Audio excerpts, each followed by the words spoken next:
देखिए, आदरणीय लालू जी का यह बयान पूरी तरह से अमर्यादित और दुर्भाग्यपूर्ण है और हम इसकी आलोचना करते हैं, इसकी भर्त्सना करते हैं। यह बयान सामाजिक जीवन में कहीं से एक्सेप्टेबल नहीं है। यात्रा तो सभी करते हैं, आप भी यात्रा करते हैं, तेजस्वी जी भी यात्रा करते हैं, आदरणीय प्रधानमंत्री जी भी यात्रा करते हैं, देश के सभी लीडर यात्रा करते हैं या जनता के बीच जाते हैं। ये तो सत्य बात है ना कि वाणी आपके विचारों का द्योतक है। तो आपकी वाणी अगर इस तरह से निकल रही है, यानी महिला और बेटियों के लिए, माताओं बहनों के लिए इस तरह का विचार रखते हैं मन में, एक रिक्वेस्ट करना चाहूंगा कि बख्श दीजिए बिहार को। नहीं तो आपके ऐसे कृत्य, आपके पुत्र भटक रहे हैं दर पर दर। आप 15 सालों से, लगभग 18 सालों से सत्ता से दूर हैं। सत्ता पे नीतीश कुमार जी की कृपा होती है, आते हैं जाते हैं, लड़ाई लड़ रहे हैं, और ऐन चुनाव के वक्त के पहले न जाने कौन सा कुंडली में ही नहीं लगता है राजयोग है तेजस्वी जी का। अरे भाई, आंख सेकना मतलब इनके मन में हम लोगों के प्रति यह विचार चलता है, तो ये गजब की विडंबना है। देश में वरिष्ठतम लोग, प्रोफेसर, डॉक्टर्स, सर्वोच्च न्यायालय के न्यायाधीश, इनकी रिटायरमेंट हो जाती है भाई 65 वर्षों में। अब वक्त आ गया है इस चीज पे भी विचार करने की। किस चीज से आंख सेकेंगे? आंख आ गया है, वहां आकर डॉक्टर बैठा हुआ है, आंख में ठंडी मार दिया है, क्या हुआ है? बात तो ना, एक ठंडी है, आंख अच्छा, तो ठंडी में आंख सेकेंगे, माने आंख जला जला के आंख सेकने के लिए? अरे क्यों उल्लू बनाते हैं? अरे भाई, माने थेथरोलॉजी का भी एक अंत होता है। देखिए, नीतीश कुमार महिला संवाद यात्रा पर निकलने वाले हैं। ठीक उससे पहले राजद सुप्रीमो लालू प्रसाद यादव का एक बयान आया कि नीतीश कुमार जो है वो आंख से देने जा रहे हैं।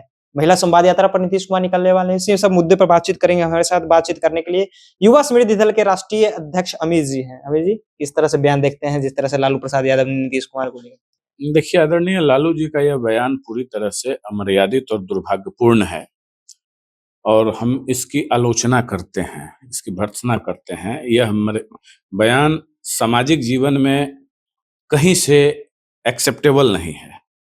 ये लोग कहते हैं हम कर्पूरी जी के साथ काम करने वाले लोग हैं, उनको मानते हैं, हम लोहिया जी को मानते हैं, उनके विचारों पर चलते हैं। आज उनकी आत्मा भी शर्मसार हो गई होगी कि इस तरह का बयान देना ये कहाँ से उचित है।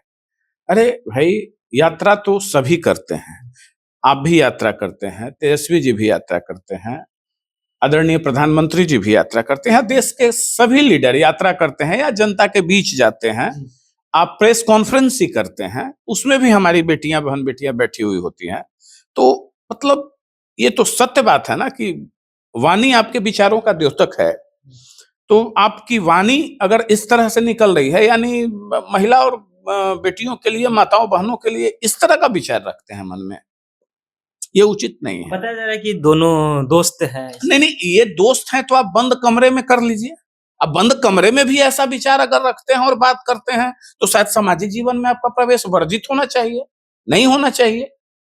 देखिए, एक बात हम गुजारिश करना चाहेंगे, क्योंकि बहुत सीनियर मोस्ट लीडर हैं और पिता तुल्य हैं, क्या बोला जा सकता है, लेकिन बहुत दर्द हुआ है, तकलीफ हुई है, तभी मैं कह रहा हूं, एक रिक्वेस्ट करना चाहूंगा कि बख्श दीजिए बिहार को। नहीं तो आपके ऐसे कृत्य, आपके पुत्र भटक रहे हैं दर पर दर। आप 15 सालों से, लगभग 18 सालों से सत्ता से दूर हैं। सत्ता पे नीतीश कुमार जी की कृपा होती है, आते हैं जाते हैं, लड़ाई लड़ रहे हैं, और ऐन चुनाव के वक्त के पहले न जाने कौन सा कुंडली में ही नहीं लगता है राजयोग है तेजस्वी जी का। अब उनके पिताजी राष्ट्रीय अध्यक्ष राजद के जब इस तरह के बयान देंगे, महिलाओं के मन में, बेटियों के मन में घृणा उत्पन्न होगी, उनके सामने जाने से कतराएंगे। वो तो सीधा वो बयान हिंट करेगा ना, अरे भाई, आंख सेकना मतलब इनके मन में हम लोगों के प्रति यह विचार चलता है। तो ये गजब की विडंबना है। देश में वरिष्ठतम लोग, प्रोफेसर, डॉक्टर्स, सर्वोच्च न्यायालय के न्यायाधीश, इनकी रिटायरमेंट हो जाती है भाई 65 वर्षों में।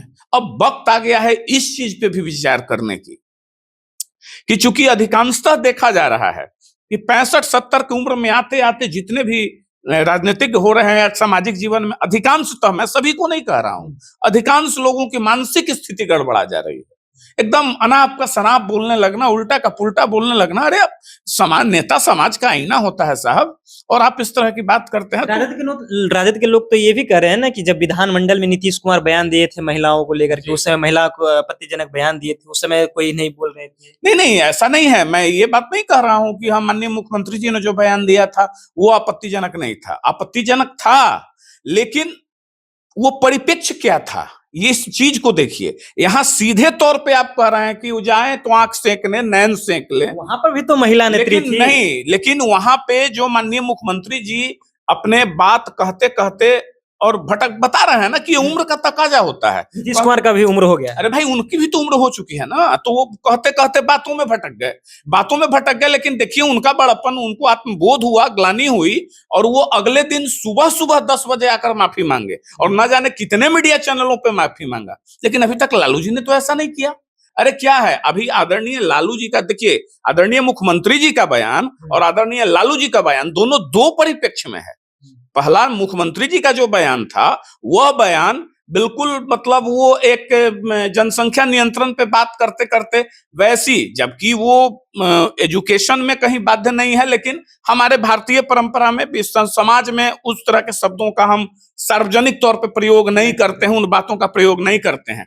लेकिन ये माननीय लालू जी जो प्रयोग किए, तो वो क्या किए, वो कह रहे हैं कि आंख सेंकने जा रहे हैं। आरजेडी वाले तो कह रहे हैं कि आंख सेंकना भी तो सही है ना, निकलेंगे बिहार घूमेंगे। नहीं, आंख सेंकना क्या, किस चीज से आंख सेकेंगे? आंख आ गया है, वहां आंख का डॉक्टर बैठा हुआ है, आंख में ठंडी मार दिया है, क्या हुआ है? तो रहे ठंडी है आंख सेकेंगे। अच्छा, ठंडी में आंख सेकेंगे, माने आंख जला जला के आंख सेकने के लिए? अरे क्यों उल्लू बनाते हैं? अरे भाई, माने थेथरोलॉजी का भी एक अंत होता है। देखिए, सबसे बड़ी बात है कि इसमें अपमान हमारी बहन बेटियों का ही बार बार हो रहा है। इन बयानों को तो बंद ही कर देना चाहिए, पूछिए ही मत अब किसी से, क्योंकि ठीक उसी प्रकार का होता है कि जब एक बेटी का चिरहरण किया जाता है एक बार, और उसको निर्लज बनाया जाता है न्यायालय में हजारों बार, वो मीडिया के द्वारा, वकील के द्वारा, लोग के द्वारा, कानून के द्वारा। तो हम गुजारिश करना चाहेंगे कि ठीक है, लालू जी बोल दिए, उनका बयान उन्हीं को मुबारक हो, उनको आत्मबोध जिस दिन होगा वो माफी मांगेंगे, नहीं आत्मबोध होगा जनता आत्मबोध करा देगी, लेकिन प्लीज बंद। चाहते हैं कि लालू प्रसाद यादव एकदम बिल्कुल नहीं, हमारी औकात नहीं है, या वो बहुत बड़े हैं, हम ये नहीं कह सकते हैं कि आप आइए और माफी मांगिए। हम विनती करते हैं हाथ जोड़ के, हाँ, मीडिया के सामने लालू जी आइए और कहिए कि अरे हम कौन है भाई, हम कुछ मेरा कहने का तात्पर्य नहीं था, या अगर कुछ गलती से निकल गई तो हमें माफ कर दो। कि तोड़ मरोड़ के आप लोग पेश कर रहे हैं। नहीं, तोड़ मरोड़ तो एगो भाषा है, क्या तोड़ मरोड़ के? सीधा जो बात बोले हैं सीधा वो चल रहा है, तोड़ मरोड़ के क्या? आंख सेकने की बात आप लोग गलत एंगल में नहीं, तो सही सेंस बता दें लोग कि क्या होता है। आप ही बताइए सही सेंस क्या होता है, अगर कहीं पढ़े हैं आंख सेकने का मतलब, तो बताइए कि क्या होता है। गूगल से लेकर सारा मुहावरा किताब पलट लीजिए, अगर और कुछ होता है तो। ये सब उचित नहीं है, और हम विनती आप लोगों से भी करेंगे कि इस मुद्दे को बिल्कुल बंद कर दीजिए, क्योंकि ठीक उसी प्रकार से यहां भी बहन बेटियों का ही अपमान किया जा रहा है। तो चीरहरण तो एक बार लोग को दरिंदा करता है, अदालतों में सैकड़ों बार उनकी इज्जत उछाली जाती है, वैसे ही मीडिया में राजनीति के लिए बयान के लिए उछाला जा रहा है। तो हम माफी चाहते हैं, लेकिन हम लालू जी से फिर से गुजारिश करेंगे कि प्लीज माफी मांग लीजिए, नहीं तो इसका बहुत भारी खमियाजा भुगतना पड़ जाएगा। अगर चाहते हैं कि पुत्र आपके राजनीतिक में चलते रहें, अन्यथा शून्य पे भेजना है तो कोई बात ही नहीं। चलिए, तो लालू प्रसाद यादव को सामने आकर के मीडिया के सामने माफी मांग लेनी चाहिए, जिस तरह से नीतीश कुमार की यात्रा को लेकर के उन्होंने बयान दिया है।